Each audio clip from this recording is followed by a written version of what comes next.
Hello everyone, ট্রান্সলেশনের আরও একটি নতুন ক্লাসে সকলকে স্বাগত। যারা প্রতিনিয়ত ক্লাস দেখো তাদেরকে অসংখ্য ধন্যবাদ, এবং যারা আরও বেশি ক্লাস চাইছো তাদের জন্য প্রতিনিয়ত ক্লাস আসবে। রীতিমতো ক্লাস তোমাদের এমনভাবে প্রোভাইড করব যাতে তোমরা বেসিক ক্লার্কশিপ ট্রান্সলেশনের যে দুটো ট্রান্সলেশন থাকে, বেঙ্গলি টু ইংলিশ ও ইংলিশ টু বেঙ্গলি, সেখানে যাতে তোমাদের সমস্ত কিছু জলের মতো হয়ে যায়, অর্থাৎ খুব দ্রুত যাতে তোমরা ট্রান্সলেশন করতে পারো। চলো, তো দেরি না করে আমরা ক্লাসটি শুরু করি। প্রথমে আমরা দেখতে পাবো যে সংসার বাবু তারই সংসারে কাজ করেন। তো সংসার বাবু works in his own family. সংসার বাবু কাজ করেন কি? ইন হিজ ওন ফ্যামিলি, তার নিজের পরিবারের। তো এখানে ওয়ার্কস কেন হয়েছে? কারণ সাবজেক্ট এখানে সংসার বাবু, তিনি কিন্তু থার্ড পারসন কি সিঙ্গুলার নাম্বার। আর থার্ড পারসন সিঙ্গুলার নাম্বার হলে আমরা কি জানি যে ভার্বের সাথে প্রেজেন্ট টেন্সে ইজ অর্থাৎ এস বা ইএস যুক্ত হয়, এবং তারপরে কিন্তু বাদবাকি আমরা অবজেক্ট ও অন্যান্য কিছু বসিয়ে দিই। তো তেমনই আছে যে সংসারবাবু works in his own family, তার নিজের ফ্যামিলি অর্থাৎ তার নিজের পরিবারেই তিনি কাজ করেন বা সংসারে কাজ করেন। চলো পরের বাক্যটি দেখি। কাংলা, তুই বুঝি সংসার বাবুর বাসায় চলেছিস? তাহলে কাংলা, are you going to Sansar Babu's house? তুই কি সংসার বাবুর বাসায় চলেছিস? তো এখানে কিন্তু কোশ্চেন অর্থাৎ ইন্ট্রোগেটিভ সেন্টেন্স। তো ইন্ট্রোগেটিভ সেন্টেন্স যেহেতু করা হয়েছে সেই কারণে কিন্তু এটা কোশ্চেন মার্ক বসানো হয়েছে, এবং সেটা সেই সেন্সেই করা হয়েছে। তাহলে কাংলা, প্রথমে কাংলা একজনের নাম, এবং কাংলাকে জিজ্ঞাসা করা হয়েছে যে আর you going to Sansar Babu's house? তুমি কি সংসার বাবুর বাসায় চলেছো? এখানে কিন্তু অ্যাপোস্ট্রফি এস অর্থাৎ বাবুর, সংসার বাবুর বাসায় বা বাড়িতে, বাসা বা বাড়িতে আমরা বলতে পারি, অর্থাৎ সংসার বাবুর বাসায় চলেছিস। তো চলো আমরা পরের বাক্যটি দেখি।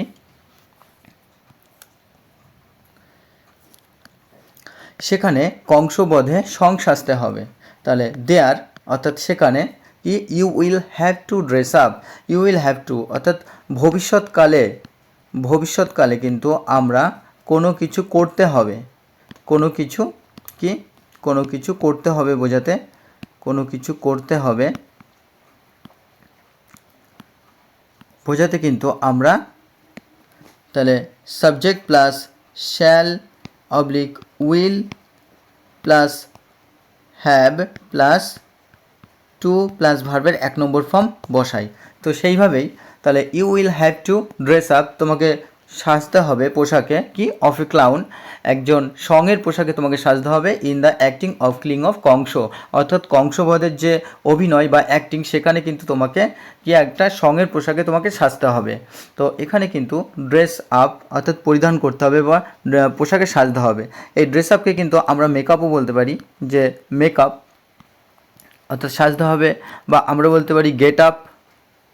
আর এখানে আমরা দেখব যে অ্যাক্টিং আমরা জানি যে প্লে অথবা ড্রামা, বা আমরা এটাকে কিন্তু পারফরমেন্সও বলতে পারি, পারফরমেন্স অর্থাৎ অভিনয়। আর কিল হচ্ছে হত্যা, বা এখানে যেহেতু কিলিং বলা হচ্ছে অর্থাৎ বধ, তো সেখানে কিন্তু আমরা ডিস্ট্রাকশনও বলতে পারি, ডিস্ট্রাকশন অর্থাৎ বধ, বা আমরা কিন্তু স্লাউটারও বলতে পারি, স্লাউটার বধ, বা আমরা ডিমোলিশনও বলতে পারি। তো চলো আমরা দেখি পরের বাক্যটি। কাংলা, তোর ঝুড়িতে কি? Kangla, what is in your basket? Kangla, তোর ঝুড়িতে কি অর্থাৎ তোমার ঝুড়িতে কি বা তোর ঝুড়িতে কি, একই ব্যাপার। এখানে কোশ্চেন করা হচ্ছে কী কারণে? কারণ ইন্টারোগেটিভ বাক্য এটা।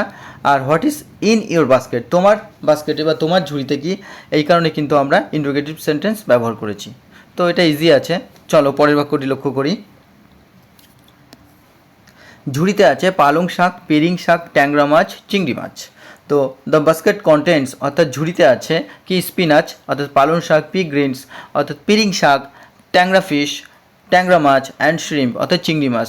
তো এই যে এখানে কিন্তু ট্যাংরা ফিশকে কিন্তু আমরা কি ব্যবহার করতে পারি? আমরা কিন্তু ট্যাংরা ফিশের কিন্তু সাইন্টিফিক নেম কি হয়?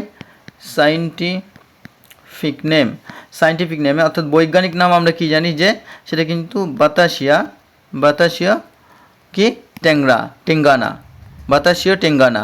তো এই বাতাসীয় টেঙ্গানা থেকে কিন্তু আমরা একে নাম দিয়েছি কি, আমরা বাংলা ভাষায় বলে থাকি এটা ট্যাংরা মাছ অর্থাৎ ট্যাংরা ফিশ।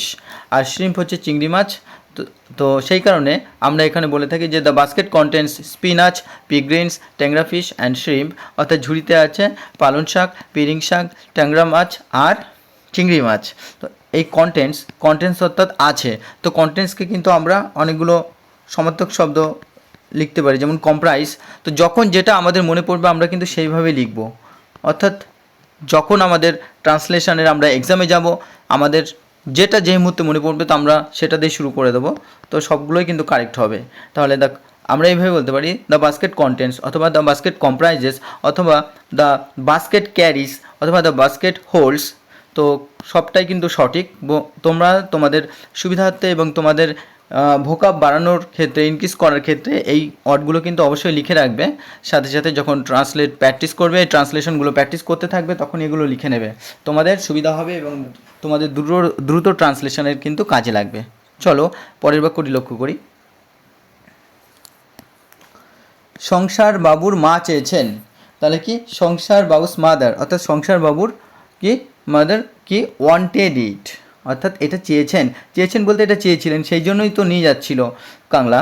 তো যেহেতু এটা ইতিমধ্যে চেয়ে ফেলেছিলেন, তো সেই কারণে এখানে পাস্ট টেন্সে করেছে, অর্থাৎ ওয়ান্টেড ইট, এটা চেয়েছিলেন। বা আমরা এটাকে কোয়েস্টও বলতে পারি, কোয়েস্ট, তাহলে কী হবে কোয়েস্টেড, চেয়েছিলেন। বা আমরা এটাকে লুকড অ্যাটও বলতে পারি, চেয়েছিলেন। বা আমরা এটাকে ক্রেভডও বলতে পারি, ক্রেভড, চেয়েছিলেন। তো আমরা সমস্ত ওয়ার্ডগুলো কিন্তু লিখতে থাকবো, কারণ আমাদের বারবার আমি বলি যার যত বেশি ভোকাব স্ট্রং, সে কিন্তু ট্রান্সলেশনে তত বেশি তার স্পিড আসবে, তার মধ্যে ইজিনেস আসবে।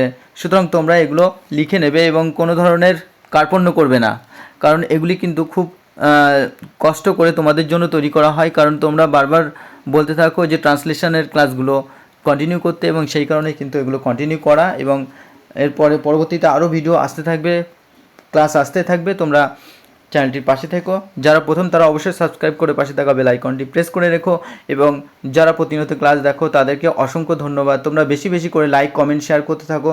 তোমাদেরকে শুধু এটুকুই বলার যে বেশি বেশি লাইক কমেন্ট শেয়ার করতে থাকো, যাতে আমি তোমাদের জন্য অসংখ্য ক্লাস নিয়ে আসতে পারি। এবং সর্বশেষ বলবো যাতে তোমাদের সমস্ত এক্সাম অর্থাৎ ডেসক্রিপটিভ ইংলিশের ক্ষেত্রে তোমাদের হেল্প করতে পারি অ্যাজ এ গাইড হিসাবে। ধন্যবাদ।